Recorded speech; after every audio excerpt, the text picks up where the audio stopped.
Hello, magandang araw sa lahat. Sana ay nasa mabuting kalagayan kayo. So, 3 araw na wala tayong pasok dahil kay paring Enteng. At 3 araw na rin na wala kayong ginagawang mga aralin o lessons.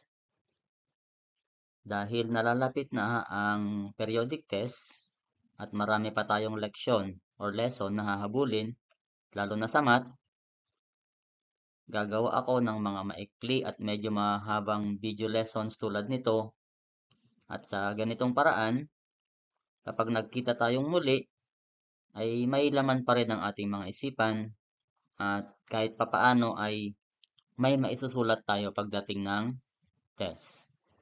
So keep safe everyone, stay safe, and let's keep learning. So for this video lesson, we will have a review on basic ideas about fractions. So fractions na po tayo, pero sa video lesson na ito, hindi pa tayo mag-solve. Ang gagawin natin, aalamin natin yung mga terms, ifa-familiarize natin yung mga sarili natin sa mga terms tungkol sa fractions na gagamitin natin later on. Ito yung mga basic na dapat nating malaman. Itong nakikita ninyo, 2/5 or 2/5 ay halimbawa ng fraction. Ang fraction ay may dalawang bahagi. Yung nasa taas, ang tawag natin dito ay numerator. At yung nasa baba, ang tawag naman natin ay denominator. Ang tawag natin sa fraction na ito ay proper fraction. Bakit siya tinawag na proper fraction? Kasi mas mababa yung numerator kaysa sa denominator. Kapag mas mababa ang numerator kaysa sa denominator, ang tawag natin ay proper fraction. Ito naman, 7/3.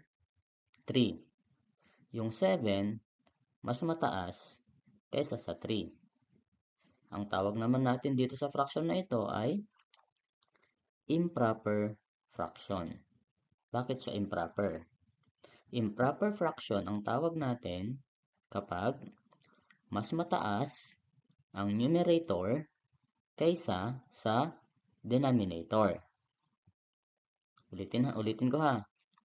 Kapag mas mataas ang numerator kaysa sa denominator, ang tawag natin ay improper fraction. Ito naman, 5/3/7 or 5/3/7. Ang tawag naman natin dito ay mixed number. Yung ibang books, ang tawag sa kanya ay mixed fractions. Mix kasi halo. May number, may whole number, at saka may fraction. Okay, next. Ito naman. Mayroon tayong tatlong fractions dito. 2/9 or 2/9, 5/9, and 6/9. Anong napapansin ninyo? Pare-pareho silang 9 ang denominators. So kapag ang mga fractions ay pare-pareho ng denominators, ang tawag natin sa kanila ay similar fractions. Tandaan, kapag magkakapareho ang denominators nila, ang tawag natin ay similar fractions. Ito naman, 3/9, 4/7, at 7/8. Magkakaiba naman ang denominators nila. Kapag magkakaiba ang denominators, ang tawag naman natin sa kanila ay dissimilar fractions. Next, ano naman to? Pare-pareho ang numerator. Hindi po yan similar. Dissimilar po yan. Okay?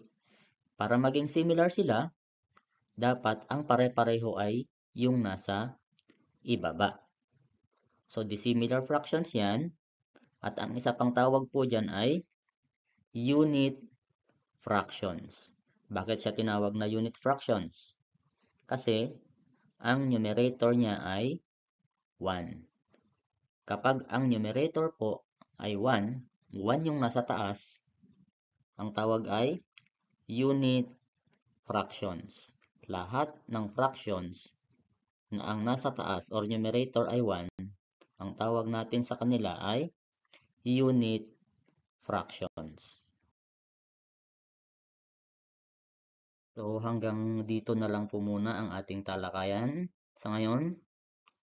Sana kahit papaano ay may natutunan kayo. Sa susunod na video, magsosolve na tayo. Tapos, magbibigay din ako ng mga activity, ipopost ko sa ating Facebook group. At inaasahan ko na sasagot kayo sa comment. At doon ko titignan kung sino-sino yung mga nagpa-participate. Siyempre may grade yun. Muli, magandang araw sa lahat. Hanggang sa susunod na video, paalam!